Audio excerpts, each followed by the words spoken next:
Welcome to Natural Habitat Adventures Daily Dose of Nature. I'm your host, Brooke Mitchell, and today's topic is lights, camera, travel.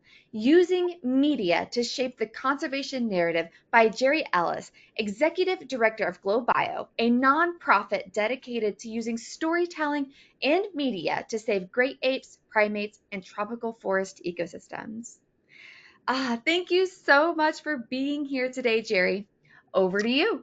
Oh, it's great to be here as well. And thanks to everyone at Natural Habitat for inviting me. I think this is kind of unusual to have somebody from the outside world. So I know a lot of the folks that are here on a daily basis are actually guides and others, but I have some of that experience. So I'm going to share with you in a little bit. And so maybe that's one of the reasons I got invited and got started. So thanks, Brooks, for having me on. Um, I guess we can just jump into this and take off.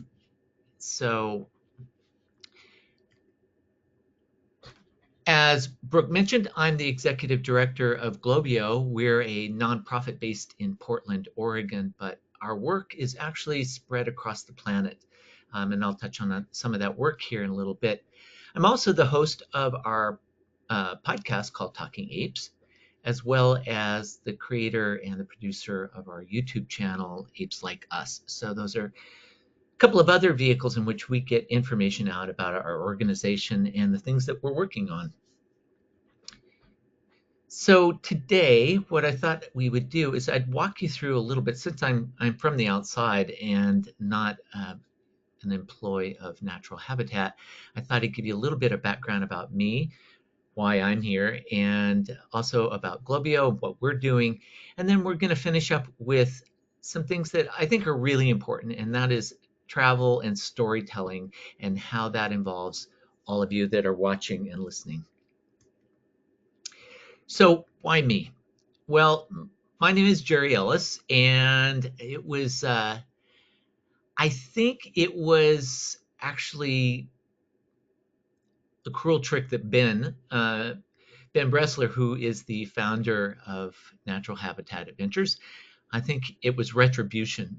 We had been on last spring in April on our Talking Apes podcast as part of Earth Day. So I think this is partly a way of him getting back at me. But actually, Ben and I have been friends for a very long time. I was around when Ben started Natural Habitats. In fact, maybe it was the very first trip that he ever did up with the tiny little harp seals. And he had contacted my photo agency. I was in New York City at the time, and he contacted the agency and was hoping to use a bunch of images in new brochures and things that he was putting together for this new travel company he had started. And he invited me to go along and film harp seals. So that's how we got to know each other and have connected back again over the years. And fingers crossed, we might be actually working together on some new travel things in the future between Natural Habitat and GLOBIO. So looking forward to that happening. So again, let's go back to why me. To me, that's the way you should start almost any conversation that you're going to have is why. Why is a really important word because I think it cuts to the heart of what all of us think and feel about the world. And for me, why has two meanings when it comes to GLOBIO. One is why, because I never want to have to get up in front of a group of third, fourth, fifth grade children and explain to them what a great ape was. And I use that very intentionally, the past tense was. Because we're at a point in time, I think, in history where we're right on the cusp. Part of the reason that we shifted what GLOBIO is and what GLOBIO does over the last several years is something that actually Jane Goodall said about a decade ago, a little over a decade ago. And she wasn't sure that great apes would survive on this planet to 2020. And I took that to mean we need to communicate better to a new generation, to an old generation about what's happening to apes. And media is the best way to do that. We can talk all we want, we can write a million words out there, but bottom line is we are storytelling creatures, and it's storytelling for thousands of years that has helped us communicate what we do. So it's stories that we're engaged in and kids are engaged in. We love to read and we love to be inspired and awed by those stories. And those images especially are what drive us and create, I think, create the impact that we have on the planet. Where, it's said that there are over 35 billion videos are viewed on a daily basis across all the social media, YouTube, and so forth. That's an incredible amount of visual information that we are sharing around the planet. So why me? Well, one of them is I just simply don't want to be the messenger to what happens to apes. And that means that I also have to care enough about apes themselves to do this. What apes have suffered on this planet over the last several decades has been horrific. They have undergone a complete torture by us. And it breaks my heart and it breaks the whole team here at GLOBIO's heart. And that's why we work so hard to try to tell the story of what's happening to those apes. Now, it's directly happening to apes through poaching and trafficking for pets and bushmeat, but it's also happening to their habitat. We're losing an enormous amount of habitat, and that's the habitat that not only apes share, but apes like us share as well. It's it's estimated that over 3 billion of the people on this planet live within the proximity of where great apes and primates live across the tropics of equatorial Africa, Borneo, and Southeast Asia. So it's understanding that impact on that habitat, and that habitat is having direct impact on apes like us through things like climate change. But at the same time, while those impacts are hitting apes, there's also people out there who care deeply about saving them. And I think it's up to us to tell those stories. And going to come back to that concept of storytelling often today. And because I think it is such a powerful thing. And we all have an obligation to tell stories. So whether it's protecting, as this vet is, Talita Calvi, she's protecting chimps, or it's the people protecting that habitat. To tell their stories, I think, is really critical. So I'd actually like to back up a little bit and start at the beginning of kind of where I came from in all of this and how I got connected to apes. And I think that might give you a little better picture about why we're doing what we're doing at GLOBIO and why I founded GLOBIO. So this talk actually today, since I'm an outsider, it's going to be about 3.5 to 4 hours long. So just settle in, go get yourself a sandwich if you'd like. I started off as a small, no, I'm kidding. It's only going to be 45 minutes, I hope. I will keep hammering away at this and we'll get through this. But I did want to start you at the beginning. I was raised by gnomes and in the forests surrounding Mount Rainier in Washington State in the Pacific Northwest. And I fell in love with forests. Forests were the most magical places I could ever go, and I often ran away from school. I was horrible at that, and I was wandering into those forests to explore, and every little creature and bird and snail, and we have banana slugs here, and I mean, just you name it, I was interested in looking at it and understanding it and being around it. As I grew older, I realized that there were forests, of magical forests, all over this planet, and it was my job to explore it. Because when I was pretty little, I got my favorite book of all time, and many of you of the right age might even know that book. This was I got for a birthday gift, and that lit my fire to want to see the world, travel, and explore every little last corner of this place. So when I was at university and had the opportunity to start photographing through cameras, I took that map that I'd been carrying with me and I said, it's time to go. So what better place than to start with the A's? And so I went down and started with Australia.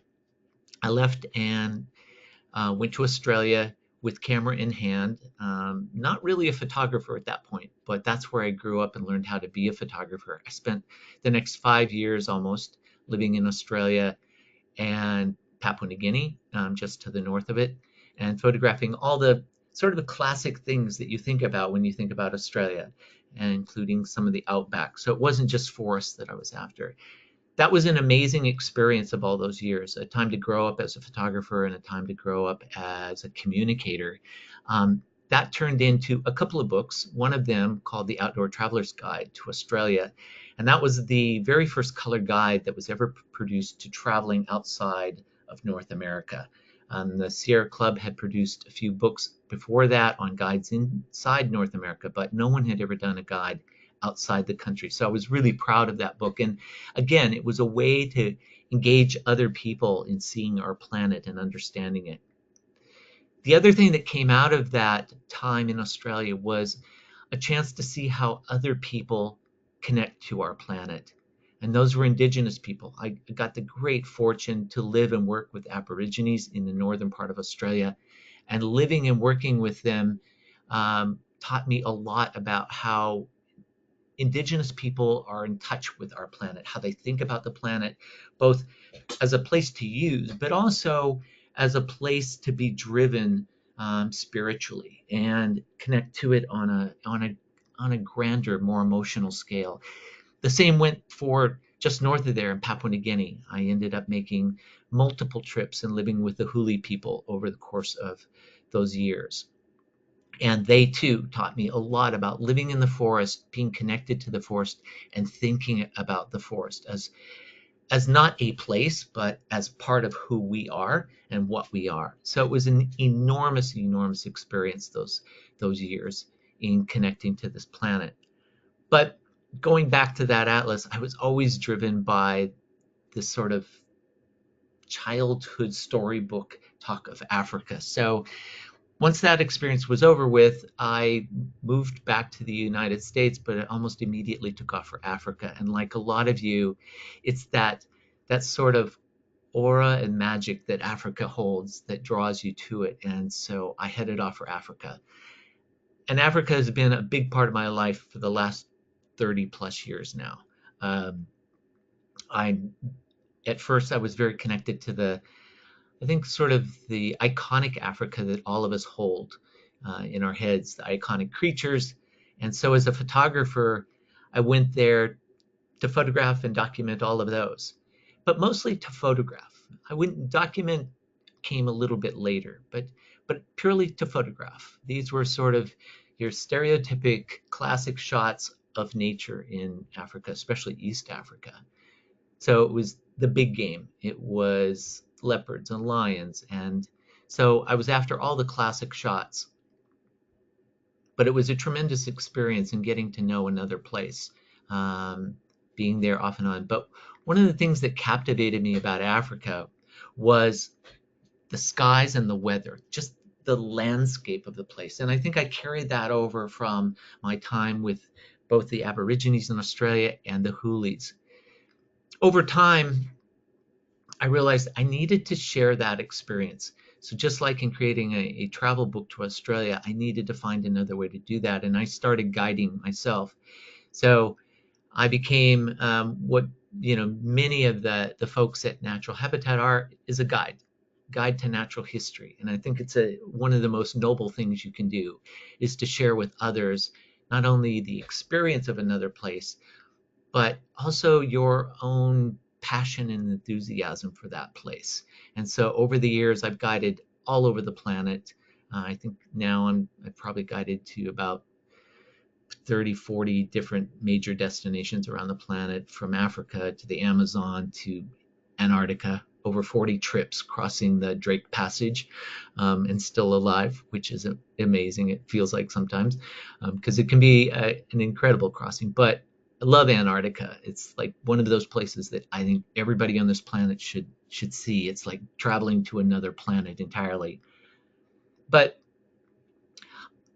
and I came back, and I would always continue to come back to Africa. Africa was still that place that held that magic for me. So no matter where I traveled, I was always longing to come back to Africa and film and photograph there. And at the time, I was still that sort of traditional classic photographer, big lenses, a distance from everything, and sort of taking it sort of the postcard view of the world.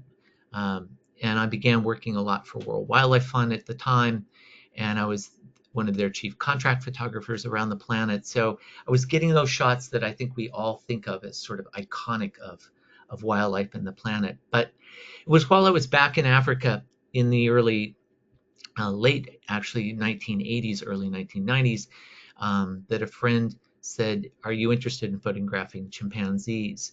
And I said, "Absolutely." So I traveled to a place called Gombe, which many of you might have heard of.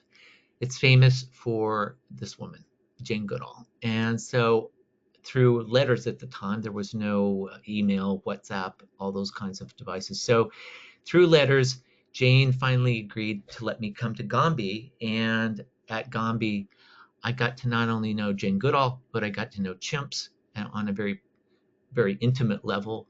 But I got to understand photography on a whole different level. Photographing in dark rainforests, especially in the early 1990s when film wasn't as sensitive as it is, the cameras weren't as sensitive as they are, it was a challenge. It was unlike anything I'd ever done. And it was also photographing in a rainforest.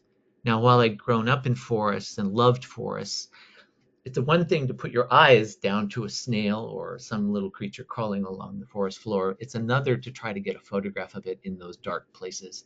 And so it was a challenge. And one of the things that I had to learn was how to use a whole different set of cameras and equipment and think about photography, think about communicating in a whole different way.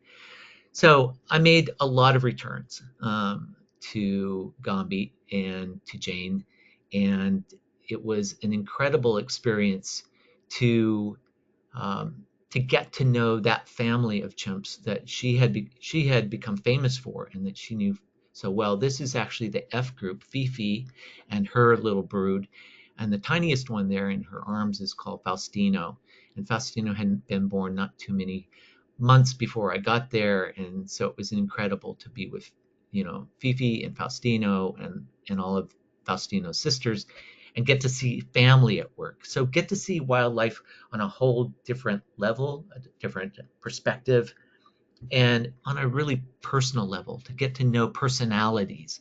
And that's when I started falling in love with, I think, great apes on beyond just going to photograph an animal or going to photograph a species, but was actually looking at it in a completely different way. And so I was captivated by capturing personalities. I felt more like I guess, a portrait photographer going into a situation and trying to capture intimate portraits of the lives of these the species that is truly so much like us. So in their moody moments, in their quiet moments, um, this is Frodo. Frodo could pound on you at one moment and then could be the sweetest little chimp um, at another. And then often he acted that way to all the other chimps. And so this was actually an occasion when all the other chimps left him behind, and he was doing this very, very sad and almost sympathetic little whispery panhoot going, ooh, ooh, ooh, ooh, ooh, begging and begging and begging for the other chimps to come back around, but they had left him because he'd just been a bit of a bully. But it was that time. It was, I think, on my third trip to Gombe when one evening we were sitting on the beach, and Jane said to me, these chimps are safe. They're always going to be here. I think if you're interested in photographing great apes, you need to leave, go to the north to Rwanda, and you need to photograph mountain gorillas because not just a couple of years before that, Dian Fossey had been murdered, and there was no one taking care of the gorillas. And so Jane really believed that in the next 5 years, gorillas could disappear completely. Dian Fossey, as many of you may know, was she was. I like to say Jane was crazy. She was crazy good and crazy bad. it took a crazy person to do some of the things she did, and thank goodness she did, because otherwise we wouldn't have gorillas today. At the same time, that craziness started over time to get in the way, I think, of really protecting them and the other people who came along in her footsteps, and trying to talk about them and protect them. But I left, I went up to the Virunga Mountains for Rwanda, and I began working on mountain gorillas. And it really was, despite what had happened at Gombe and despite everything I had learned, that was just beginning to create a foundation for this passion for apes. And so up there I began working, and some of you might remember, if you know much about Diane, is Digit, her favorite gorilla. This is the grave site for both Diane and for Digit. And this was the first gorilla that I ever saw. And it definitely changed my life. These were such incredible, magical creatures. And to peer through the bushes, to have hiked for, at the time, we hiked for about 8 hours, and to then hear them all around me. There were over a dozen gorillas all around me in Ziz's group at the time. And then finally, Nemea, my tracker, he pointed and he said, "Gerry." And I looked over, and I took this shot. And this is still one of my favorite gorilla shots of all time. And it's the first mountain gorilla that I ever saw. As I said, she was part of Ziz's group. Ziz is one of the biggest male mountain gorillas, silverbacks, that has ever been recorded. He was a massive, massive gorilla, but incredibly gentle and kind, and it was amazing to be in his presence. I was extremely fortunate. I went up. There was no one basically in charge of the mountain gorillas at the time. There were no park fees. There were no rangers. It was a really incredible time to be there. And as a consequence, I got to just sit all day long, something that no one gets to do anymore, even researchers. I would sometimes spend upwards of 8, 9, 10 hours a day with the gorillas, and sitting right there with them. For those of you who are camera savvy, this is a 15 millimeter lens, so you might be able to guess how close I am to little Amahoro. That's the gorilla here. But again, it was this forest. I loved these forests, and I loved being in them, and it really brought alive that passion that I had when I was that little gnome of a creature many years before. As I said, I got to be around gorillas in a way in which most people can only, I don't know if you can even imagine, but to sit there all day long with them. Again, this photograph was taken in about 1990, 1991. So long before we understood things like zoonotic disease in gorillas. I would never be up there again without masks, and certainly wouldn't be this close. But it was a tremendous experience. But also the impact of being in this place really made me start rethinking a lot about who we are and how we fit into this landscape, going back to the Aborigines and the Hoolies that I encountered and got to live with. It's just thinking about how we use, as humans, we use a landscape. That's a picture of the Virungas today. In the early 70s, 1970s, when Diane Fossey went there, this shows her going into those mountains. And as you can see, I'm going to back up just one shot. You can see that it's almost like a razor's edge up on the side of the mountains now, where human habitation has gone right up to what is now the border of the park, the Volcanoes National Park. This is where Diane had to start her trekking, kilometers away from even the base of the mountain. You don't just drive up like you do now to park headquarters and begin walking in there. And so things have changed. Things have changed in the 20 to 30 years that I've been going into the Virungas. And as you can see, it's almost like a razor's edge along the park boundary. And you can see the park boundary wall in that one. And if you can see in this photo on your screen, you might be able to see the tiny little, there's like these little wooden things. Those are beehives along the top of the wall. They're there for two reasons. One is commercial interest for honey hunter or for honey collectors, honey beekeepers. But the bees keep the elephants inside the park. Forest elephants totally hate bees. They don't like them around their trunk. They get stung. They hate the sound of bees. So they have a double conservation value there by being on that built up rock wall just along the boundary of the park. It was while I was in the Virungas that I actually bumped into David Attenborough and a team from BBC, and we started talking. And one of the comments was, you need to get over and see orangutans, because there was a lot going on in Borneo at the time. And so I packed up, and it's kind of a tricky time. It was right about the time of the genocide in Rwanda in the mid 1990s. And so I packed up, I went off to Borneo and began to photograph orangutans in the wild, which is one of the hardest things that I've ever done, quite frankly. Finding and photographing orangutans in the wild is insanely difficult to do, but it's like chimps, like gorillas. When you see them in the wild, it's a really special and amazing thing. So most of the time, this is the glimpse that I got of orangutans. It was, in this case, a female and her youngster fleeing away from me through the treetops. It was a fleeting glance. So it was a lot of time spent hiking, living in the forest, and getting very, very few photographs. It was a really challenging experience. It was actually like the combination of chimps and gorillas combined. It's like living in a really dense forest, but then with an animal that's arboreal up in the canopy, and so it's like you're constantly looking up and constantly challenged. It was also while I was in Borneo that, again, the way we use the land really came home.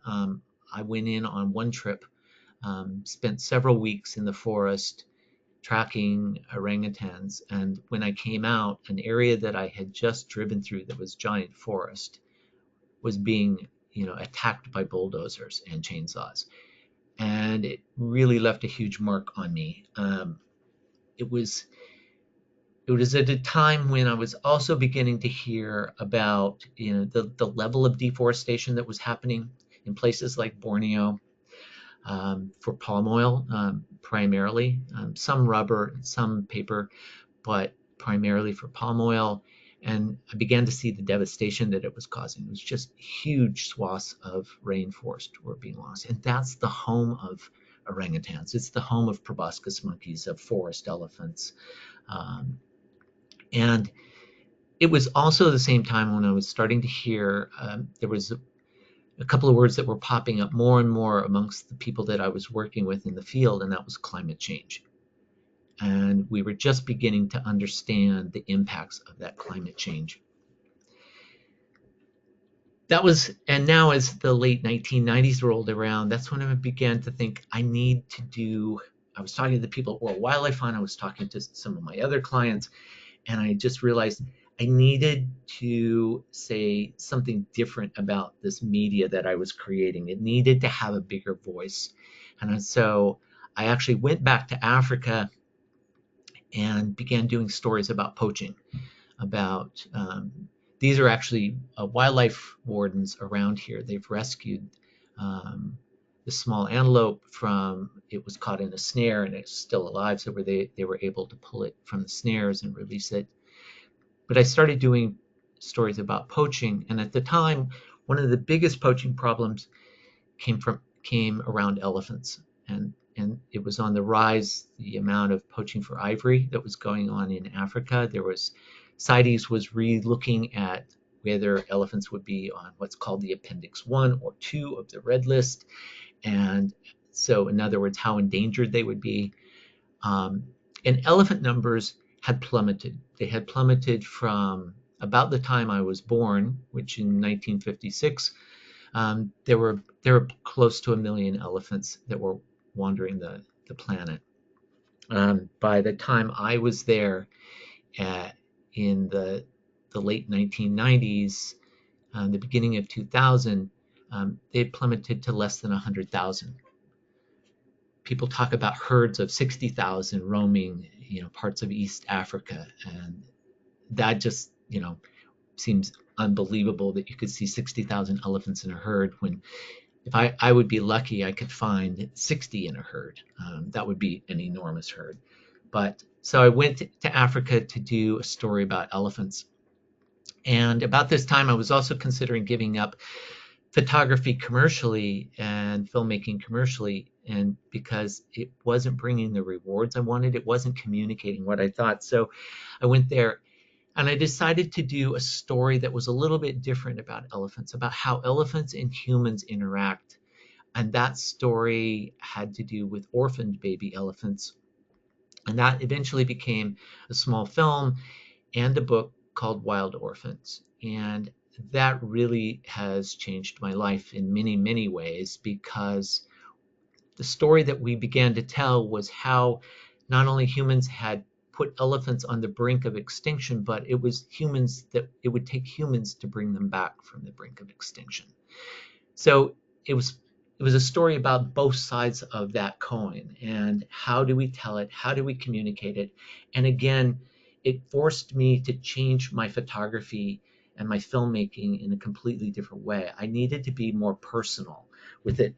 I couldn't just sit back with long lenses and take pictures of animals. I had to actually get in with them and be with them and be with the people who were working with them. And in many cases, I had to live and work with the elephants. I had to be seen by these orphans as one of them, so that I could wade into their water holes and be with them when they were playing, which sometimes got a little dangerous. I actually broke a knee when I got slammed by a baby 600, 800-pound elephant, because they saw me as one of them. But it was a chance to tell a story unlike any had ever told about elephants. And it ended up being a story that people definitely wanted to hear. The story not only was a book and a film, as I mentioned, but it ended up in over 80 major magazines around the world. And it was a story that we were able to tell far and wide. It was while I was telling that story, I ended up living there for 3 years with the elephants, as these orphans would come in and to begin to film them.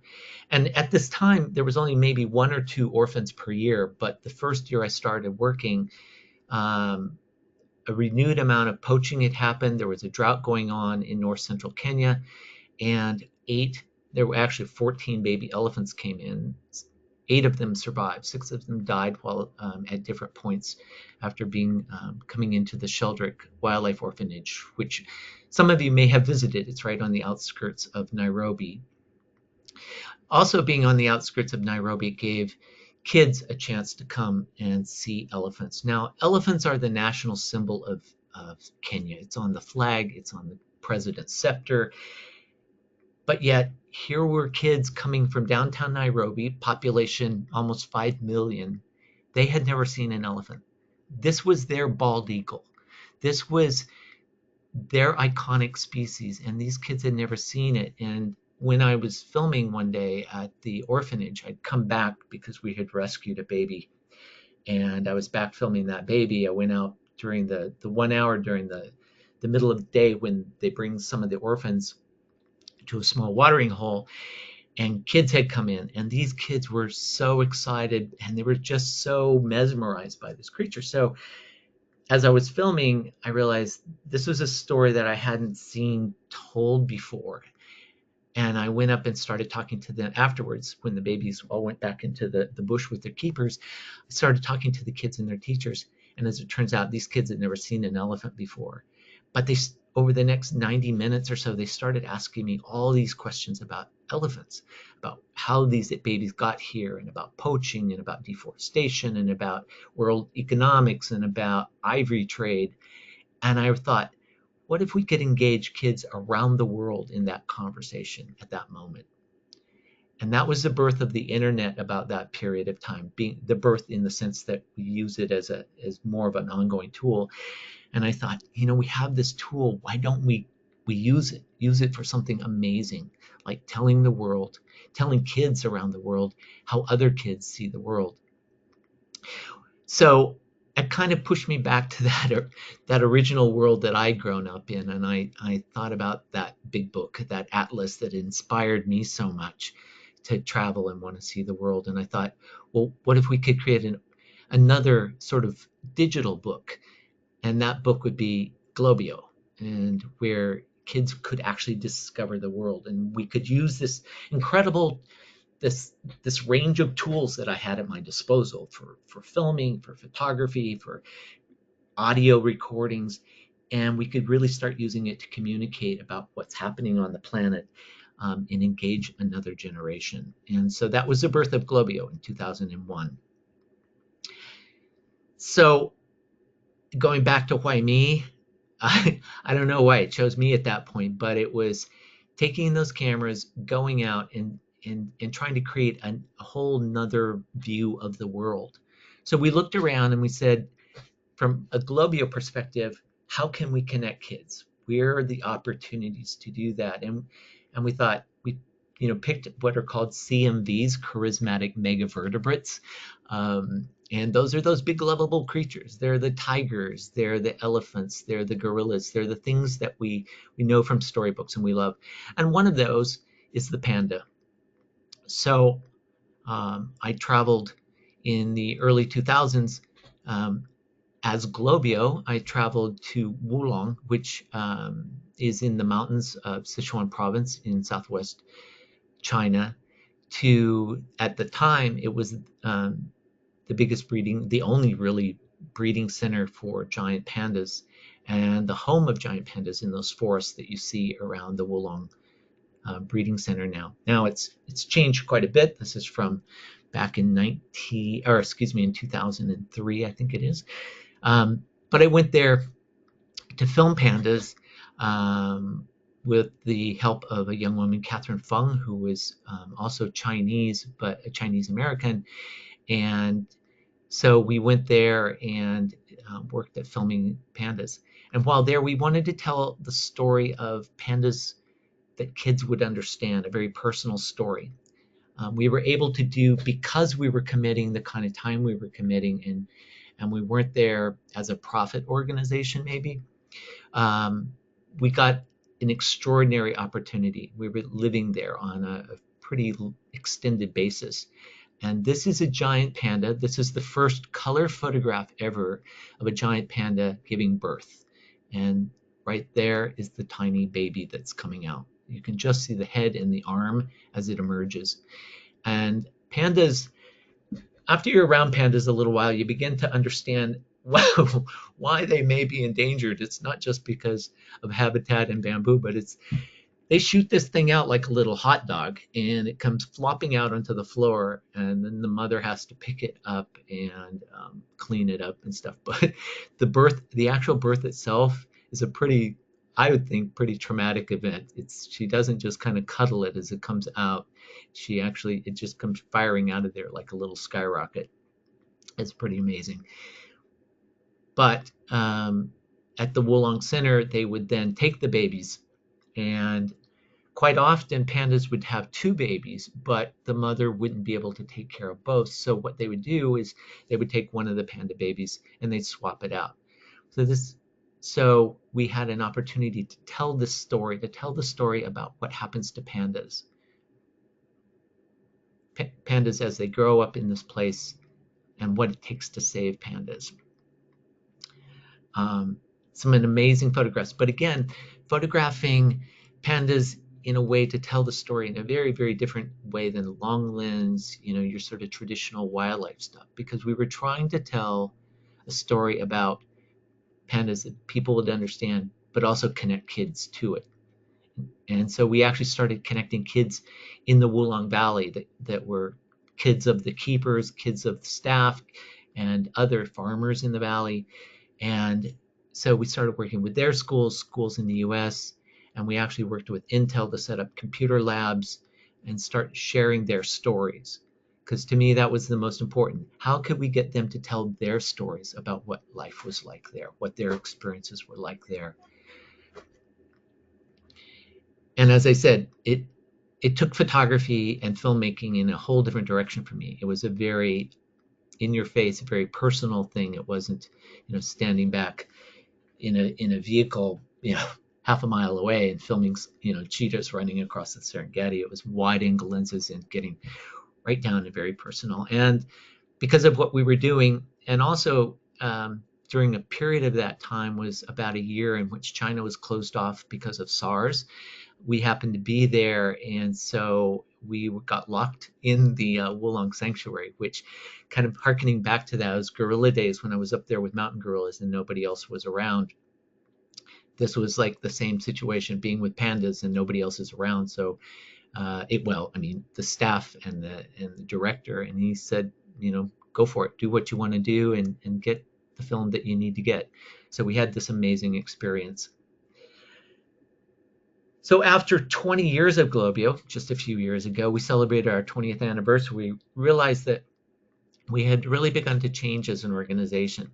We had just launched Apes Like Us, which is our YouTube channel, to tell these stories. We were trying to strengthen our storytelling. We were trying to use the magic of pictures and words to engage people, excite people, entertain people, but also inspire people. So we were looking for programs and outreach programs and how to do that. And so we created the Apes Like Us channel, which you can go to at, simply Apes Like Us on YouTube and see some of the things that we're doing there to talk about what's happening to apes around the planet. At the same time, we decided at the birth of COVID, at the beginning of COVID, I guess the birth of a pandemic, when we couldn't get out the film, we decided to talk to the world in another way, and that was to create the Talking Apes podcast. And the Talking Apes podcast has become yet another vehicle for us to communicate what's happening on this planet. You can just simply go to talkingapes.org, and you can see the website and links, and you can follow us on your favorite podcast. If you listen to podcasts, you can follow us on all of the traditional podcast streaming directions on Apple and Spotify and so forth. I'll have some links for this, and we'll share some links at the very end of the program. But so that brought us to thinking about ourselves in a very different way. And just in the past year or so, we've changed our logo entirely to think of ourselves more as a media organization. We're a conservation media organization, the only one of its kind in the world.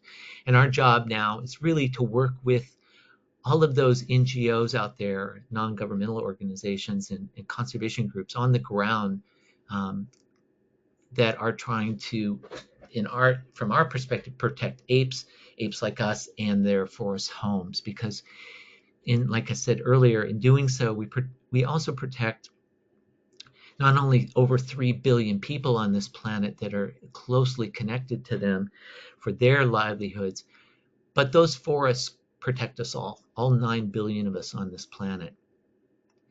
So that kind of brings me to the last section that I wanted to talk about today, and that was storytelling in a very direct way. Storytelling has always been, it's how we exist as human beings. We are storytellers.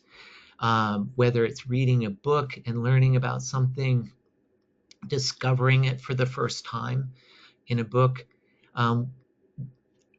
engaging people around storytelling has been a part of our fiber for thousands of years. I mean, you can go around this planet and find petroglyphs, rock paintings, and different kinds of rock art that stretches back over 40,000 years. We have always been storytellers, visual storytellers. And so we have, I think, all of us a chance to utilize that to tell stories. And that brings me to this last part. It's you and travel and storytelling. To me, those are the three big ones that we could change the planet with.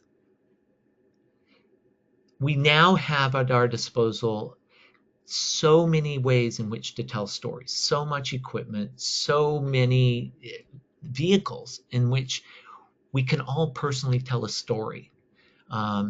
we can take into the field the most incredible stuff. I wish I'd had some of this equipment, when I first was at Gombe, when I first went up there with mountain gorillas. This, I sometimes I cringe at the number of images and film that I could have created of mountain gorillas and at Gombe with the equipment that we have today.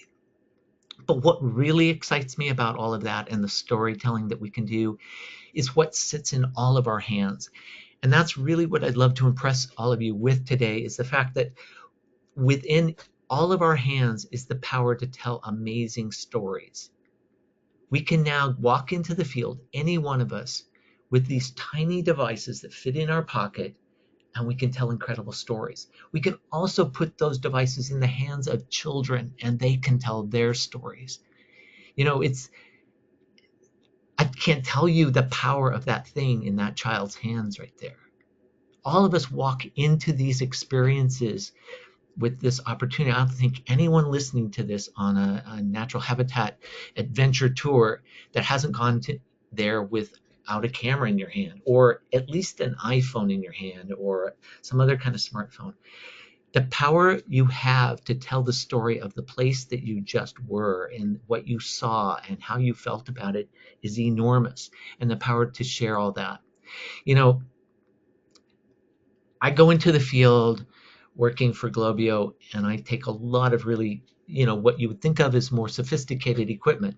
And yeah, it's there. It takes a lot more work to go with it, and it has one kind of filming, but more and more we're going into the field with the same small pieces of equipment that every single one of you listening to this webinar could carry into the field.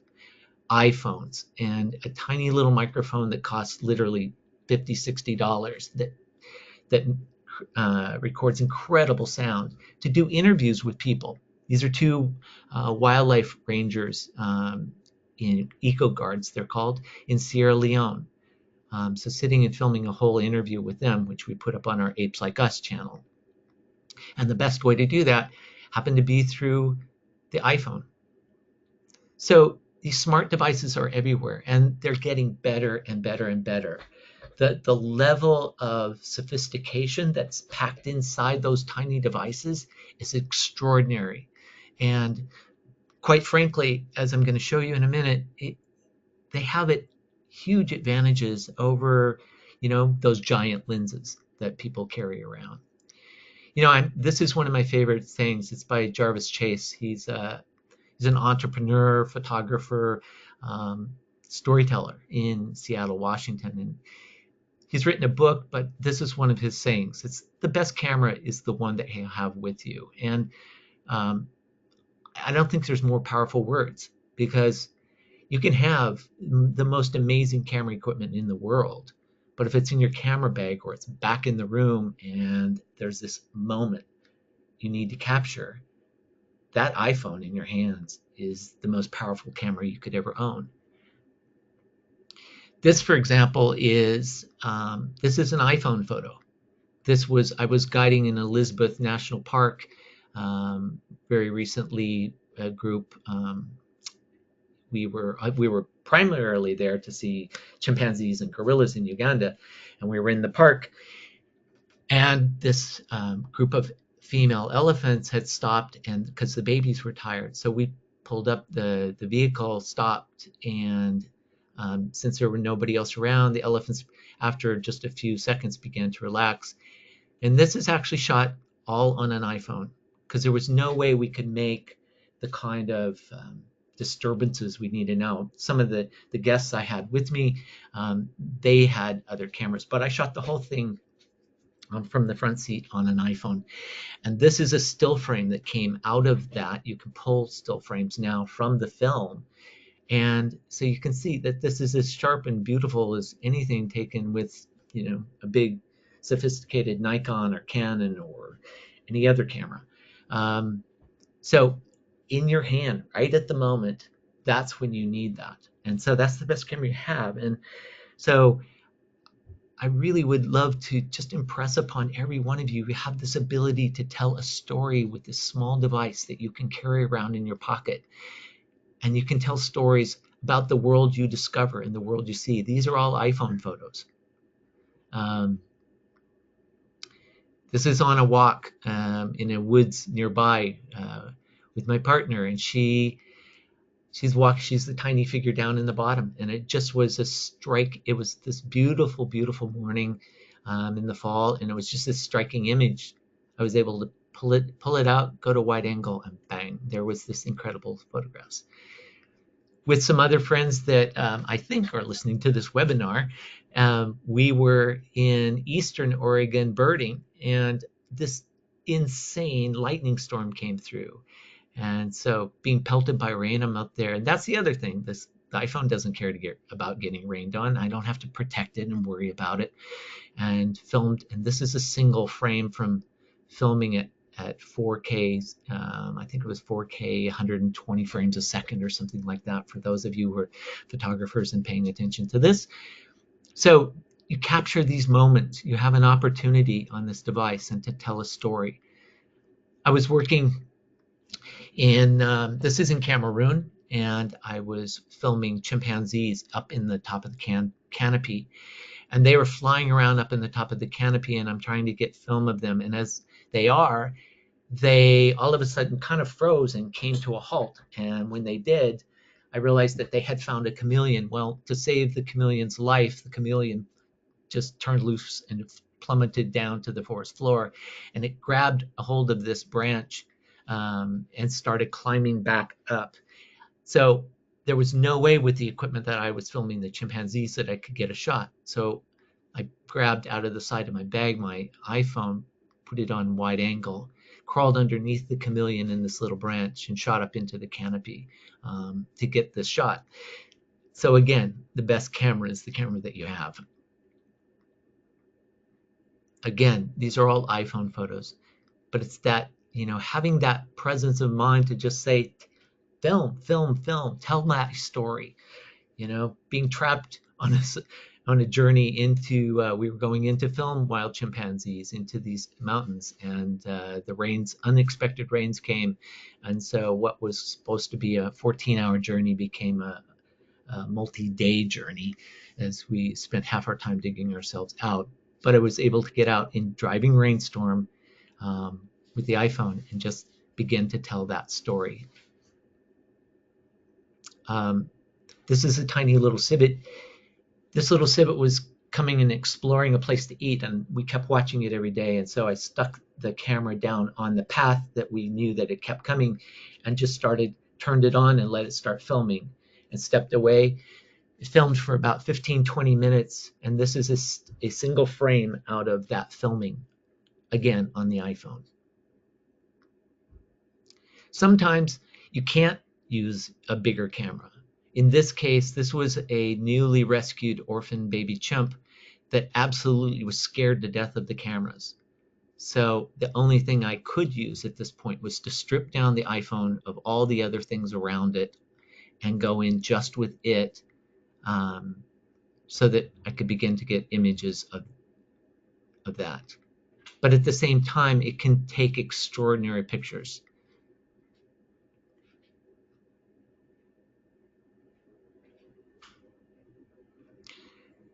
There are some special tools I want to leave you with. The last few frames here is just, if you have a smartphone, take a look at something called the Blackmagic app. You can just go into like the Apple store, or one of the online stores where they have apps. It's free. It's called the Blackmagic app.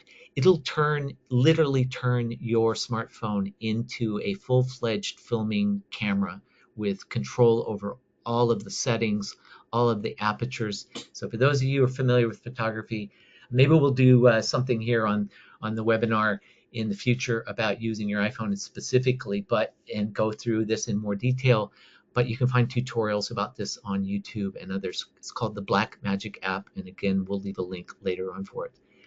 You can rig out that iPhone into something that allows you to film in a more stable way, and so with handles and microphones, and there's actually a little button in those handles so you can fire the shutter from there. There's other devices like the DJI Osmo Pocket that allows you to get into places that you could never get into. And again, you can see this is one of my assistants a few years ago, and she's got an iPhone out and she's using this tiny DJI to get down into angles that would almost be impossible to get with a lot of huge gear. And these are sea turtle researchers. We were trapped on the island, on this small island in Central America. We were filming howler monkeys and spider monkeys, and we couldn't we couldn't get into the forest to film because of some rain. So we spent some time on the beach with the turtle researcher and did a story about them and the work that they do there. So yes, the bigger cameras have a place, but also the littler cameras have this extraordinary ability to tell stories that you couldn't otherwise tell. This is that little DJI Osmo Pocket up underneath her paintbrush. This amazing artist named Robin Huffman who does, I'll go back, she does these incredible paintings for conservation groups and for sanctuaries. And she's just an extraordinary artist. Robin Huffman is her name. So this is a story we did about her and the work she does as a volunteer for saving great apes. The last little bit that I'll leave you with is something that all of us carry around in the field, and it's called a gorilla pod. And again, it's just a little way to stabilize what we're doing when we're filming to give us another advantage. Again, every one of us go into the field, every one of us travel somewhere in the world, and we all have a chance to tell our stories. Telling that story will save forests. Telling that story will save apes. It will save a lot of other species. Sharing your story of the world, when you come home, you at a dinner party, whether you put it up on a little bit on YouTube, you go into your child or your grandchild's classroom and tell them about your adventure. This opportunity to tell a story is a really powerful, powerful thing. And I encourage every single one of you to take advantage of it in any way you can. If you'd like to know more about us, we're at GLOBIO, globio.org, and you can follow all of our socials at Apes Like Us. And with that, thank you very, very much, and I'll turn it back over to Brooke. Oh, Gerry, that was fantastic. I think all of us are feeling super inspired and just want to get out into the field and tell our own stories in our own ways. We have very little time for questions here, and I do have quite a lot. I'm going to try to condense them down so that we can get as many in as possible. So, we do have a lot of questions about gear here, and it's asking about which iPhone should somebody use? Also, on that, do you have any of those special lenses that you put on? And what type of memory level should somebody consider when filming out in the field? Okay, we do use some special lenses that you can slide onto iPhones and other smartphones, and we will use those. Most of the, and I'm going to actually hold one up right now, most of the new ones that are out, and especially those that are filming at 4K and able to take these extraordinary images, they actually have 3 little lenses on there, and those are optical lenses. And that's a really important distinction to make. Optical lenses, they're just like those you would use on a camera. They're made of glass, and they're actually taking an optical picture. They're not a digitally expanded picture. If you're shooting in a digital, like when you pinch and spread the image on one of your smartphones, what you're doing is the camera is actually using its little computer brain in there and filling in the spaces in between. When you shoot in optical, you're actually taking it through those glass lenses. So my recommendation would be, if you want to take a picture of something a little further away, instead of pinching right away, take it with the best lens that you have on the smartphone, and then when you get that picture, then actually crop it and enlarge it, and you're going to get a slightly better picture. But that's where some of those apps like the Blackmagic app actually come in as well. I think one of the other questions was the size. It depends. The newer phones now all have USB-C ports, so you can actually record off to exterior drives, so you can record as much as you want there. So you could go with something a little bit lighter. At this point, I have a terabyte in this, 1 terabyte of memory. I would say 256 megabytes is the smallest you would want in a smartphone if that's what you're using. And with cards, if you're using some kind of flash drive, it's either a compact or the small SD drives. You want to use something that's at least 250 megabytes. 516 would be better, and then of course a terabyte's a wonderful thing. The other thing that you can also use, and these are tiny little, let's see if I can grab one here that's handy. You can actually use tiny little SD drives like this. They're very tiny. This is 2 terabytes. So there's a number of those that you can use too, different brands. Oh, Anything that's else? fantastic. Yeah, just one more here. I think that I know we've gone a little bit over, but I said there's so many amazing questions here. We have a few where people are actually interested in maybe doing something similar, and they're wondering how were your trips funded? Were they self-funded by you or Globio or funded by other organizations? If somebody is looking into maybe doing this themselves, how should they think about funding? You know, the interesting thing about being a filmmaker and a photographer is there's no straightforward way to do it. It's like, I think you could put 20 of us on a panel and we would all tell you that we got here in a different way. Um, you know, the work that we do now is all funded through Globio. We're a nonprofit, so it's through grants and donors and donations that we do the work that we're doing around the planet. You might, if you remember, about halfway through the presentation, I talked about being a guide. I was, in Australia, and then when I first went to the Amazon in Africa, I was as a guide, and it was as a guide that I went. And I'm sure a lot of the guides for natural habitat are doing it for the same reason, that it's an opportunity for them to get there. One of the mantras I always had as a guide, though, was that I always went there ahead of my guests because I always wanted to know the place. I wanted to know the place and film the place as much as I could. So I would use that opportunity. I would fly in for a few weeks ahead of time and get to know it, and then meet my guests and then guide them at the places that I had just seen and some of the places I had been. But that was one of them. It's a challenging way to make a living because you're only, if that's what you're trying to do. My motivation is certainly different over the last 20 years. It's Globio. It's trying to tell the world what's happening, and so it's being a filmmaker for a whole different reason. This Awesome. is a long. So, This is really a full seminar to do on. yeah, yeah. We could come back and do a full hour on this one alone. Yeah, we definitely have some requests here for some additional webinars, so we can work together, you and I, Gerry, about maybe seeing what else we can talk about in the future. But I think that is the last question that I will ask you today. So I will turn it back to you, Gerry, for any last closing comments. I would just encourage everyone to get out there. It's engage, inspire, and then that way you motivate people to take action. And the more of us that are taking action, none of us can do this alone. It's there's no magic button to push and to save this planet, and all of us have to pick the thing that we're passionate about, that drives us, because no matter how hard it gets, the passion will keep pushing you forward. And travel to those places that you're passionate about, and seek out new stories, and come back, and just, even if it's just telling your own family the story, get them motivated. um, I'm telling you, sometimes motivating my own family is the hardest thing that I could do.